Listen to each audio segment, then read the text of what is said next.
You read the title, traditional versus digital. Let's get into it. Also, before I get into this video, I'd just like to say there is no better option. There isn't one that'll make you draw masterpieces right off the bat. Digital art isn't a cheat code. Now, there are two main things that artists use when it comes to drawing. You either draw on a tablet or you draw on paper or a canvas or something like that, traditionally. And no one says you have to choose one or the other. Now, you might be wondering which one of these is better. Should you go ahead and buy a tablet or stick to traditional? Let's start with the pros and the cons of both. Pros of traditional. Number one, art supplies. You get to have a cool collection of all the art supplies you bought, and you get to display them as well as your artworks. You can just hang them on your walls with ease. Number two, you get to really experiment with the different mediums. There isn't just one way to create art when it comes to traditional. You can draw, you can use paint, you can use alcohol markers. There really isn't a limit to what you can use. Number three, we all have it. Let's be honest. You just need a pencil and some paper. You don't need a lot to draw. All right, pros of digital art. It's super convenient. You have it all with you in your tablet. Especially if it's an iPad, you can just go and carry it around and you literally have everything you need to create a professional piece of art. Number two, it is incredibly forgiving. If you make a mistake, you can just delete it. You can undo, erase it without any eraser marks, or you can just delete the layer that you were doing it on. Number three, you don't have to pay for new art supplies. You get it all at once, and there is no running out of ink or running out of paint. All right, now to the cons. Cons of traditional. Number one, expensive. Now you might be thinking, oh man, tablets are expensive. And yeah, they are really expensive.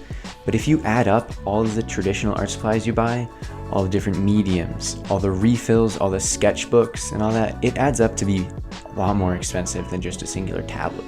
Number two, there is no undo. Unlike digital art, it's not as forgiving.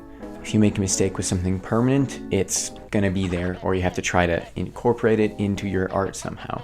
Obviously, some mediums are more forgiving than others, such as paints. You can just paint over it or whatever. But if you're painting with like pen and ink, that's a lot harder because it's permanent. There's not a lot you can do. Number three, it's harder to share online than digital. If you're doing traditional art and you want to share your artwork online, you have to take a picture and you can't just upload the file. It's not as easy. You will need a camera or something, and obviously the better the camera, the better the artwork's gonna look.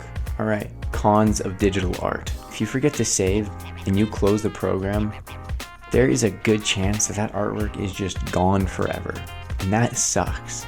I've had that happen to me a couple times, and it's just really annoying. Thankfully though, autosave does exist, and that usually saves you most of the time. Although if your program crashes, that can cause some issues. Most of the time, you will just lose a lot of progress and not completely just lose your whole artwork.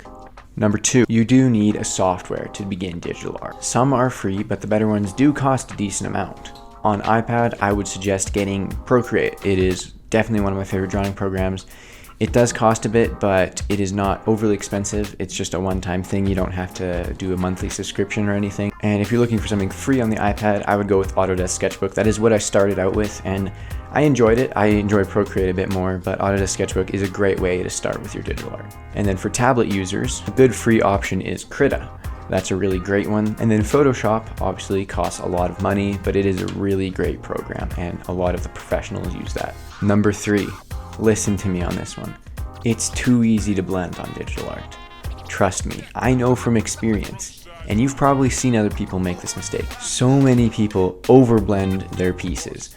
A lot of the time it makes it look muddy and appealing because depending on the shape you're shading, it is not always a gradient. A lot of time it's a hard edge. Now, those are the pros and the cons. Obviously, it just depends on what you like more.